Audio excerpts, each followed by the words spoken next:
One organization partnering with local restaurants on a mission to end food insecurity. On today's In This Together, presented by Amazon. Hey y'all, and welcome to In This Together. I'm Alejandro Alba. Families across the country struggle to put food on the table in the wake of the pandemic. But one man started to repurpose and cater meals to community centers in an effort to help. Matt Joswiak started Rethink in 2017 while working at a 3 Michelin star restaurant in New York City. I was at 11 Madison Park. We just didn't have a place to put all the excess food that we had. And I lived in Bushwick, and I noticed that there was a demand for it. And I rented a truck and rented a little kitchen space and started driving the truck around and picking up the excess food and making meals and catering local community centers. We launched full-time operations in late 2018, and we were just in a couple of local neighborhoods in Brooklyn. During the pandemic, we've increased about 15x. The demand forced Matt and his team to quickly reimagine the way they were running their organization.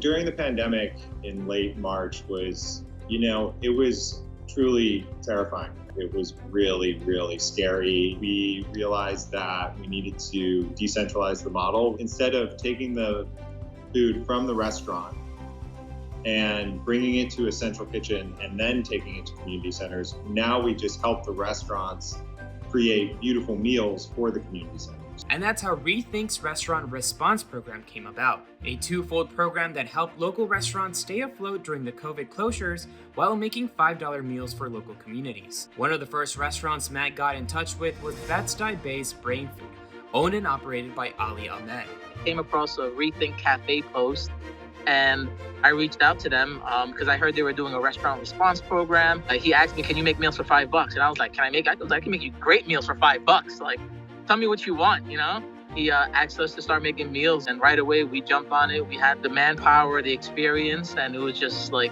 our forte. And Brain Food became one of Rethink's first partners to provide catering for local community centers. Rethink provides us with a budget to make these meals. They give us certain parameters like halal, vegan, vegetarian, going to this kind of neighborhoods. They pay us $5 a meal to cover the cost of the materials and the labor and operations. And we have them refrigerated and cooled, and they pick them up daily at 8 a.m.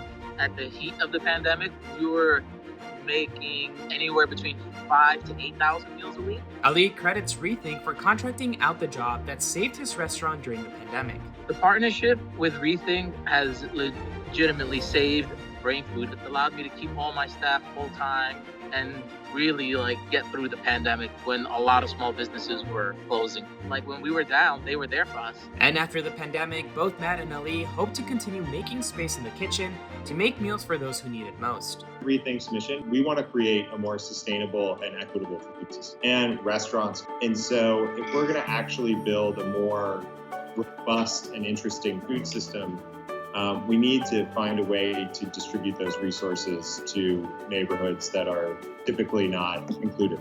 And what we're looking to do is, if there was a way that we could find an entrepreneur to actually open something in that neighborhood, help them grow, it would be really beneficial for everybody. So I've always told Rethink from day one, we're always going to have a place in our kitchen to make meals for you guys. Thanks to Amazon for sponsoring this episode. Over half of all products purchased on Amazon are sold by small and medium businesses, creating an estimated 2.2 million jobs. Click the link below to learn more. That's it for today. Thank you so much for watching, and remember, we're all in this together.